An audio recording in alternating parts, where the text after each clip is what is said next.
How to convert Dogecoin to Bitcoin in Trust Wallet. First of all, what you need to do is open Trust Wallet on your device. Then go ahead and tap on Swap on the bottom of your screen. Once you tap on Swap, on the From section, you must now go ahead and add Dogecoin. So go ahead and tap on this option of drop-down menu over here and search for Dogecoin. Go ahead and tap on Dogecoin and you can see the Doge has been selected.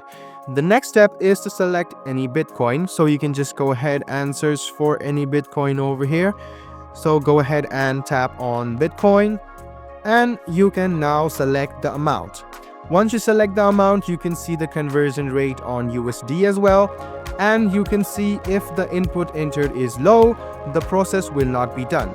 So as you enter the amount of Dogecoin, the conversion rate has been there. So just go ahead and do this and you can easily find out the conversion between Dogecoin to Bitcoin in your very own Trust Wallet. I hope this video was helpful for you. Like the video, subscribe to the channel and do hit the bell button for more. Hope to see you in the next video as well.